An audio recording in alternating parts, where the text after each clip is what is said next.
Hello there. In this video, we will talk about operators. Now, Java provides us with a rich set of operators to work with. And most of the operators in Java can be divided into these four categories. And they are arithmetic, bitwise, relational, and logical. In this video, we will focus our attention to the arithmetic operators and the relational operators. And more specifically, these are the operators that we will talk about in this video.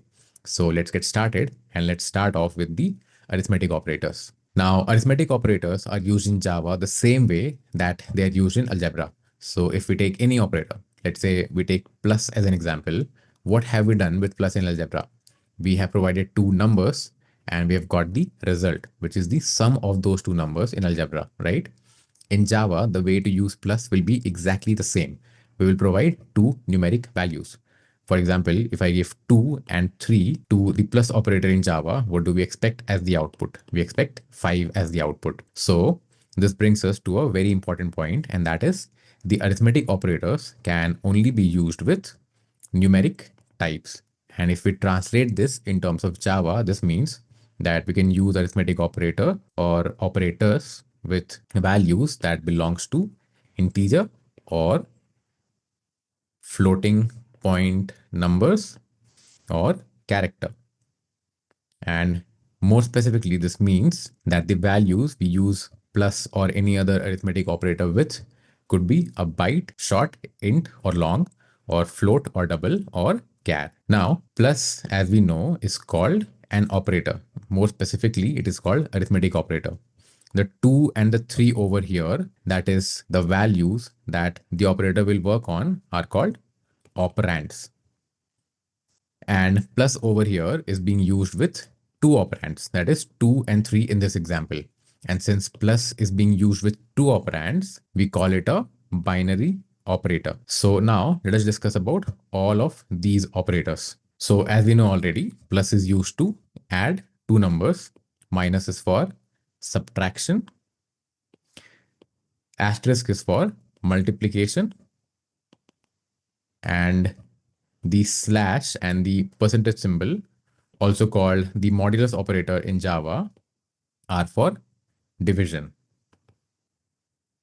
where the slash will give you the quotient when you divide one number by another, and the modulus will give you the remainder.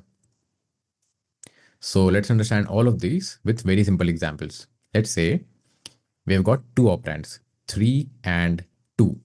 Now, if we use the plus operator, we will get 5 as a result. If we use minus, we will get 1. If we use asterisk, which is for multiplication, we will get 6. If we use slash, which we know is for the quotient, we are going to get 1. And if we use modulus operator, we're going to get 1. Because when you divide 3 by 2, the remainder is 1. Now, having understood this, let's quickly write some code to validate whatever we have discussed so far. So for that, I've already created a class called operator, and I've also put the main method. Now let's take two variables, num1 and num2, and I'm going to have these two variables of int type. Now it goes without saying that you can have the variables of float or double or even a mix of it. For example, int num1 and float num2, or int num1 and double num2, and so on. But let's go for int num1 and num2 for the sake of simplicity. Now what am I going to do next is I'm going to assign 3 to num1 and 2 to num2. Then I am going to use all of the 5 operators that we have discussed just now. So let's have a variable called sum, and let's say num1 plus num2. Then let's have another variable called difference and say num1 minus num2. Let's have another variable called product, and we'll say num1 multiplied with num2. Another variable called quotient, where we will say num1 by num2. And lastly, let's have a variable called remainder, where we will say num1 modulus num2. Now over here, let's quickly print the sum, difference, product, quotient, and remainder. So I'll say sum plus sum. And similarly, we will put println statements for all of these variables over here. Now, if I run the code, let's see what do we get. Well, not again. Let's quickly change this to current file and let's run the code. And what do we get is sum 5, difference 1, product 6, quotient 1, and remainder 1. Now, if you remember, I had mentioned that we use plus with two values, say 3 and 2, for example. And since we use plus with two values or two operands, we call it a binary operator. Following the similar reason, all of these operators are also binary operators. However, plus can also be used with just one value. For example, if I say plus 5, it is not syntactically wrong. Similarly, if I say minus 2, it is not wrong as well. We are using plus over here and minus over here, which are two of the arithmetic operators that Java supports with only one value. And when we do that, we call this plus and this minus as unary operator because they are being used with just one operand.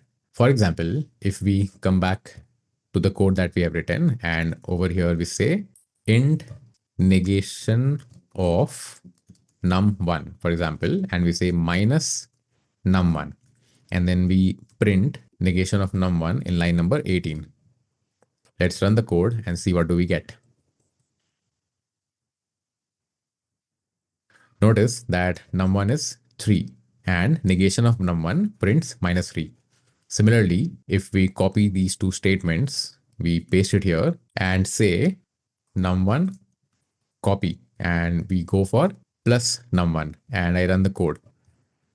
We get minus 3 and that's because we are printing negation of num1 over here. But if I change this to num1 copy in line number 21 and then run the code, we get plus 3. And if you have noticed, this plus over here in line number 20 is being grayed out. And this is happening because this is a unary plus operator and using it or not using it is going to yield the same result. And that is why IntelliJ is suggesting to remove the unary plus operator. But this proves a point that minus and plus can be used with either two operands or one operand. When we use minus with two operand, it will subtract one from another. And when we use plus with two operand, it will add both of them. If we use minus with just one operand, it will negate that number. So if it was 3, it will make it minus 3. And if it was minus 3, it will make it plus 3. And when we use plus with one operand, it will keep that number the same. So if it was minus 3, the number will remain minus 3. And if the number was plus 3, the number will remain plus 3. Now, when I had started discussing this example, I had said that I'm going to take int as a type of num1 and num2 to keep this example simple.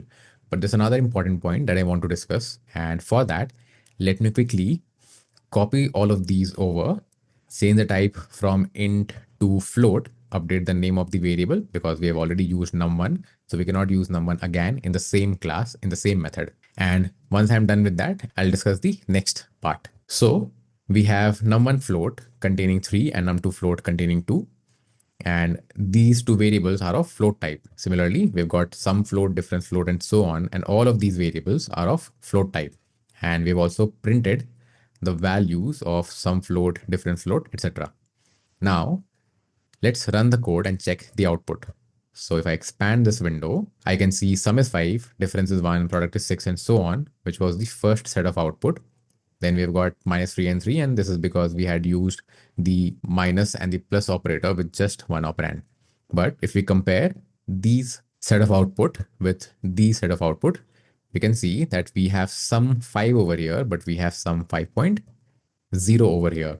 And this is happening because we've got num1 float, which is of type float, and we've got num2 float, which is also of type float.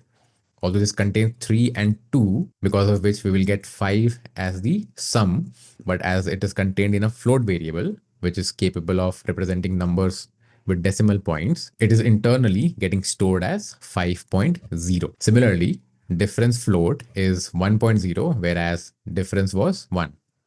Product is also similar. We had 6. Here we have 6.0. There's a difference in this part though. Quotient was 1. Here it is 1.5. Remainder was 1 and remainder here is 1.0. So the only difference that we can see is in the quotient, where we had 1 earlier when what we had done was taken two variables of int type and use the slash operator or the division operator to get the quotient when we divide 3 by 2.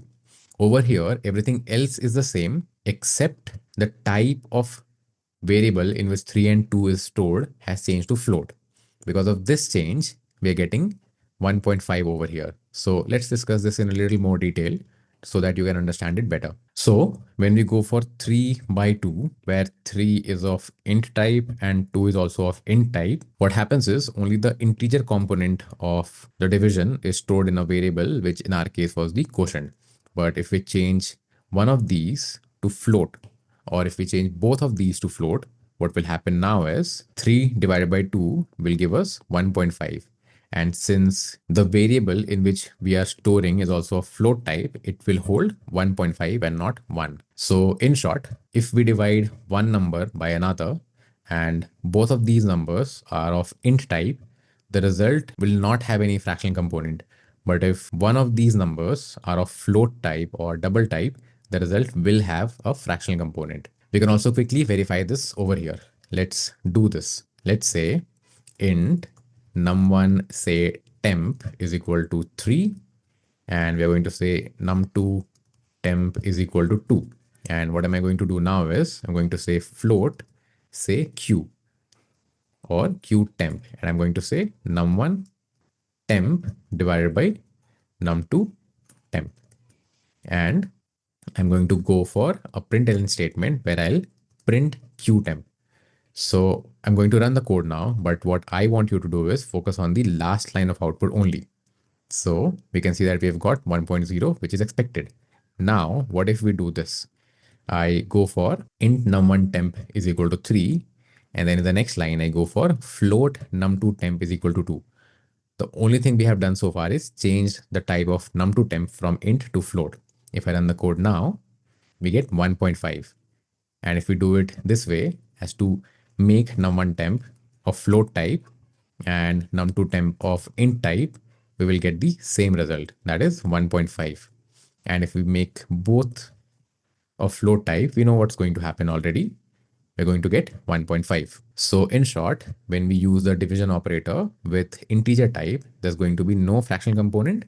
But when we use the division operator with float type, there will be a fractional component. Now, with this clear, let's discuss the next set of operators. So the operators that we're going to discuss are plus equal to, minus equal to, multiplication equal to, division equal to, and modulus equal to. Let's understand what each of these will do. Let's start off with plus equal to, and once you understand what plus equal to does, you'll be able to understand what the remaining 4 does. So let's take examples. Let's say I am going for num1 is equal to 10. And the next line I'm going for num2 is equal to num1 plus 5. So what will be the value of num2 when these two statements are executed? Pretty simple to figure out.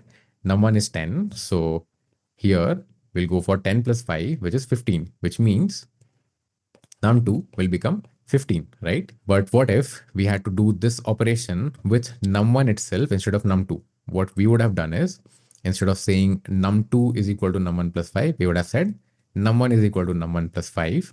And then at the end of these two statements, the value of num1 would have changed from 10 to 15, correct? Now, this statement over here, that is num1 is equal to num1 plus 5, where what we are doing is incrementing the value or increasing the value of num1 by 5 and assigning the updated value back to num1 can be done with the help of plus equal to operator. Let us understand how can we do that. We can do that by saying num1 plus equal to 5. And this is the same as saying num1 is equal to num1 plus 5. So if we try to generalize this, what can we say? We can say that there will be a variable, say var, where we will use either of these operators. Let's call it OP, and then we will have a value. So when we have a statement in the form of var OP val, this can be expanded and written as var is equal to var OP val, where what we are doing is we are doing this operation on two values. One of the values is on the right side of the operator and the other value is in the variable itself. And once we have done the operation, we are assigning the updated value back to the variable. So similarly, if I say num1 minus equal to 5, we will get 5 in num1 at the end of these two statements. The same logic applies to multiplication equal to, division equal to, and modulus equal to. So let's take examples for these as well. What am I going to do here is I'm going to say int, say var1 is equal to 10. And in the next line, I'm going to say var1 is equal to var1 plus 5. And I'm going to print the value of var1. Now, if I run the code, I get var1 15. Now, as we have discussed, what if I do this instead? I say int var1 is equal to 10, and then instead of saying var1 is equal to var1 plus 5, I say var1 plus equal to 5. And if I run the code now, I should be getting the same output, which is what we are getting. We are getting var1 colon 15. And if I change plus to minus, I should get 5. And that's what we got. If I change this to an asterisk or multiplication, I'll get 50. If I change this to slash, I'll get 2. And if I change this to modulus, I will get 0 because 10 divided by 5 will give 0 as the remainder. Now, these operators are called arithmetic compound assignment operators, and Java provides us with these special operators which can be used to combine an arithmetic operation with an assignment. This is what we have done over here. What we have done is we've used an arithmetic operator, which is plus, which acted upon the value in num1 and 5, and then we assign that value back to num1. Now, in the beginning, I had said that we can generalize whatever we had discussed over here to var, op, val. And I said that because I had taken 5 in the example, and that is why saying val or value made more sense. But the actual generalization would be this. If we have an expression, say var is equal to var op expression entirely, which means that we have a variable over here, say v1, which means we have v1 is equal to v1 and an operator, for example, plus. We can have an entire expression over here. It can be, for example, v2 plus 5 minus v3, or it can be v2 divided by, say, 8 multiplied with v4 or something like that. So the right part of the operator can be an entire expression itself, which will surely evaluate to give a single value. Now, if we have something like this, that is var is equal to var op expression, this can be written as var op equal to expression. And these operators that you see over here, that is plus equal to, minus equal to, multiplication equal to, division equal to, and modulus equal to, are also called as shorthand operator, because what they do is they shorten or reduces the amount of typing that you will have to do. Without the presence of the plus equal to operator, you would have to type num1 is equal to num1 plus 5. With the help of plus equal to, you type num1 plus equal to 5. Next, let's talk about the plus plus and the minus minus operator, where the plus plus operator is called an increment operator and the minus minus operator is called a decrement operator. As the name suggests, it increments the value, that is, it increases the value by 1, and minus minus decreases the value by 1. So let's take examples to understand how this works. For example, if I have, say, num1 is equal to 5 and I say num1 plus plus, this is same as saying num1 is equal to num1 plus 1 or num1 plus equal to 1. What we are doing is we're just increasing the value of num1 by 1. So num1 plus plus will increase the value of num1 from 5 to 6. Similarly, if I say instead of plus plus minus minus, the value of num1 will decrease by 1 and it will become 4. And this is same as saying num1 is equal to num1 minus 1 or num1 minus equal to 1. So let us see this in action. Now here, if I say var1 plus plus, and then I print the value of var again. So I'll grab whatever statement is there in line number 44 and paste it in line number 47 and run the code. So you can see that var1 was 0 and now it is 1. And it was 0 because we had gone for 10 divided by 5 and we had collected the remainder. So let's change this to plus and then run the code again. And we can see it was 15. Now it is 16. But instead, if I say minus minus instead of plus plus, what do I expect? I expect 14. Now there's another way in which plus plus and minus minus operator can be used, and that is by putting them before the variable or the value with which it is being used. For example, I can say var1 is equal to 5, and in the next line I can say plus plus var1, or I can say minus minus var1. So let's come back to IntelliJ. Let's run the code just to check the output again, where we can see it says var1 was 15, and here now var1 is 14. Now what if instead of saying var1 minus minus, I say minus minus var1? What will we get as the output? We still get 14.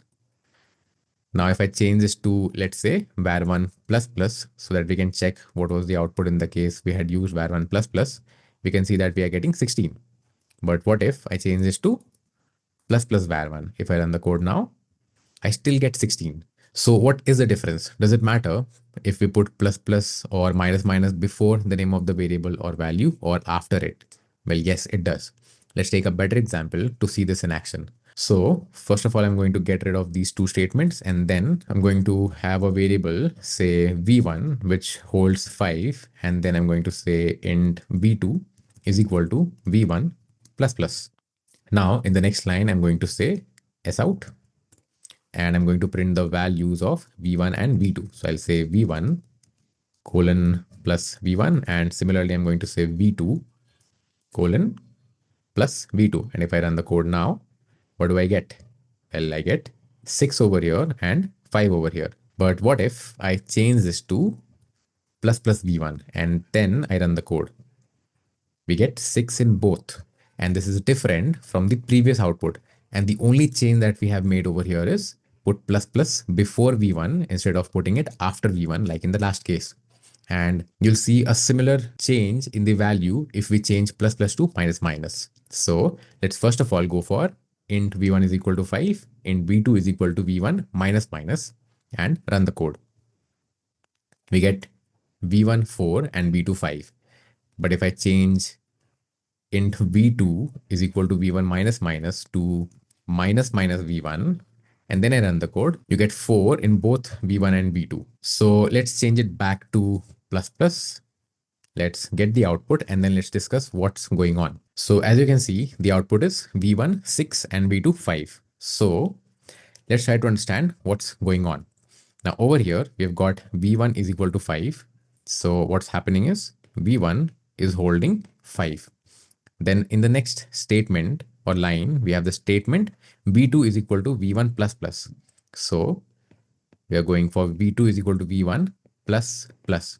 Now, since the plus plus is after v1, what's happening is the value of v1 is getting stored in v2.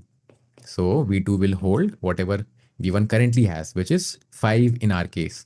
So v2 will store 5. And then the value of v1 is getting incremented by 1 and then getting stored in the same variable, which is v1. So v1 was 5. It got incremented or increased by 1 to 6, and now v1 holds 6. This is how we ended up with v1 holding 6 and v2 holding 5. But if I change the statement in line number 47 from int v2 is equal to v1 plus plus to int v2 is equal to plus plus v1, and then I run the code, I get 6 and 6 in v1 and v2. So over here, what's happening is we have a statement v1 is equal to 5, and we have another statement v2 is equal to plus plus v1. Now here v1 holds 5 and v2 is plus plus v1. Since plus plus is coming before v1, what's happening is whatever is there in v1 is getting incremented by 1. So it now holds 6 instead of 5, and whatever is the value over here is getting assigned to v2. So now v2 also holds 6, and that is why we are ending up with v1 holding 6 and v2 holding 6. So what does this tell us? This tells us if the increment operator is present after the name of the variable. First of all, the value of the variable will be assigned to another variable, and then the operation of increment or increasing by 1 will take place.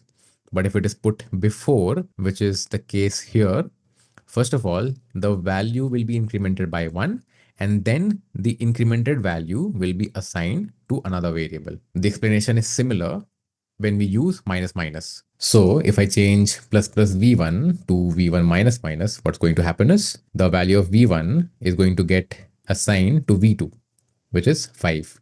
So v2 will have 5, and then the value of v1 will get decreased by 1. So v1 will become 4. So if I run the code now, I get v1 4 and v2 5. Similarly, if I go for minus minus v1 instead of v1 minus minus and I run the code, we know what the output will be.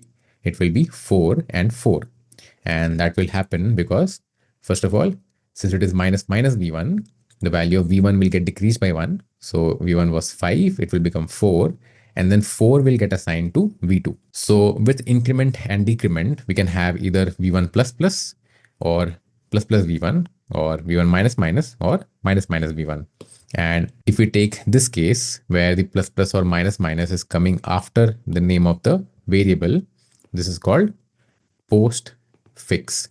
And if we take this case where plus plus or minus minus is coming before the name of the variable, this is called prefix. Now, if you find it difficult or confusing to understand what will happen with plus plus if it comes after the name of the variable, or what happens with plus plus if it comes before the name of the variable, you can remember it this way. If you consider v1 plus plus, how do you read it as? You read it as v1 plus plus, which means the plus plus comes after v1, which means the increment will happen after the assignment has been done. Similarly, if you consider plus plus v1, you read it as plus plus v1, where plus plus comes before v1, which means the increment will happen before the value of v1 is assigned to another variable. The same explanation will hold for v1 minus minus and minus minus v1. So this brings us to the end of the discussion of the arithmetic operator. Next, let's talk about the relational operators. We've got 6 operators in relational operators, and out of these 6, this 2 is familiar. This one is for greater than, and the next one is for less than. And we have used this in maths already, where what we do is something like this: 5 greater than 3, or say 5 less than 3, for example. So if I say 5 greater than 3, what will your answer be? It is correct, right? And the Java equivalent for that is true. Similarly, 5 less than 3 is incorrect, or the Java equivalent is false. So in short, the relational operator will give us a true or a false value. It will take whatever is there on its left hand side, compare it to what the value is there on the right hand side based on the operator that we are using, and will tell us whether the comparison is true or false. So let's understand about all of this better. Let's start off with the first one. This is the equal to operator. This tells us if the value on the left is equal to the value on the right or not. So if I say 5 equal to 5, this is true. But if I say 5 equal to 6, this is false. Similarly, the next operator that we have is the not equal to operator. And this tells us if the value on the left is not equal to the value on the right. So if I say 5 not equal to 5, this is false because 5 is equal to 5. Similarly, if I say 5 not equal to 6, this is true because 5 is not equal to 6. We already know how greater than and less than work. So let's leave it there. And let's talk about greater than or equal to operator. Now, this, as the name suggests, tells us if the value on the left is greater than or equal to the value on the right. So if I say 5 greater than equal to 4, this is true because 5 is greater than 4. But if I say 5 greater than equal to 5, this is also true because 5 is not greater than 5, but it is equal to 5. So greater than or equal to will give us true if the value on the left is greater than or equal to the value on the right. Similarly, the last operator here, that is the less than or equal to, will tell us if the value on the left is less than or equal to the value on the right or not. So if I say 4 less than equal to 5, I get true.